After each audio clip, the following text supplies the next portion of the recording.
Brought to you by ITIL.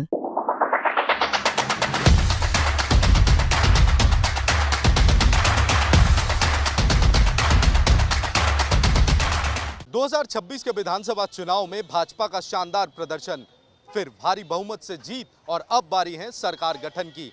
9 मई ऐतिहासिक brigade parade ground में ये शपथ ग्रहण समारोह का आयोजन किया गया है। यहाँ आप देख सकते हैं कि समारोह को लेकर जोरों से यहाँ पर तैयारी की चल रही है और कहा जा सकता है युद्धकालीन तत्परता से यहाँ पर इस समय जो टेंट्स है वो लगाए जा रहे हैं और यह अंदेशा लगाया जा रहा है कि लाखों के तादाद में आम जनता आप पहुंचेंगे। और क्यों ना हो, एक ऐतिहासिक जीत और ये एक ऐतिहासिक ग्राउंड, ब्रिगेड परेड ग्राउंड। यहाँ देख सकते हैं कि लगातार यहाँ पिछले 2 दिनों से वॉर फुटिंग पर काम चल रहा है। बीजेपी के तमाम बड़े नेता यहाँ आकर इलाके का मुआयना कर रहे हैं। हालांकि इस समय इस पूरे ग्राउंड की जो सिक्योरिटी है वो एसपीजी के पास चली गई है और यहाँ पर जो सिक्योरिटी बंदोबस्त है उसे भी पुख्ता किया गया है।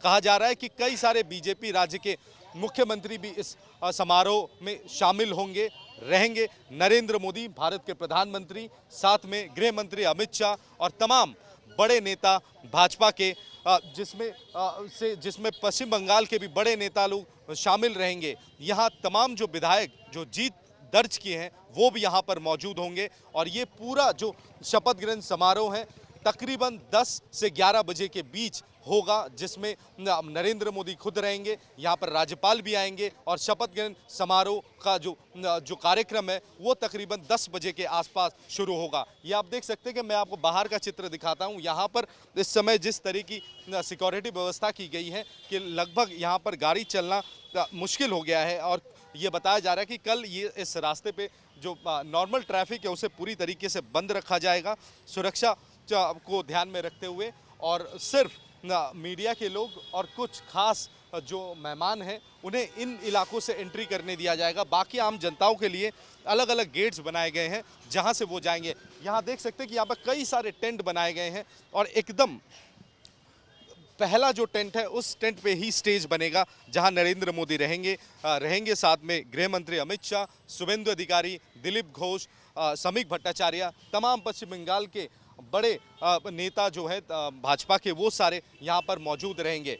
ये ग्राउंड जो है ये कई मायने में ऐतिहासिक माना जाता है क्योंकि लेफ्ट के ज़माने में लेफ्ट यहाँ पर जिस तरीके से पॉलिटिकल रैलीज करती थी, उन पॉलिटिकल रैलीज में इतने तादाद में, लाखों के तादाद में लोग आते थे, तो ये कहा जाता था कि यह ब्रिगेड परेड ग्राउंड राजनीतिक तौर पर काफ़ी ज़्यादा अहम होता था लेफ्ट के ज़माने में। उसके बाद ममता बनर्जी 2024 के लोकसभा चुनाव से पहले इसी ग्राउंड से अपने उम्मीदवारों का नाम घोषणा की थी और उसके बाद अब भाजपा जो भारी बहुमत से जीत दर्ज करने के बाद इसी ऐतिहासिक ब्रिगेड परेड ग्राउंड में शपथ ग्रहण समारोह करने का फैसला किया है।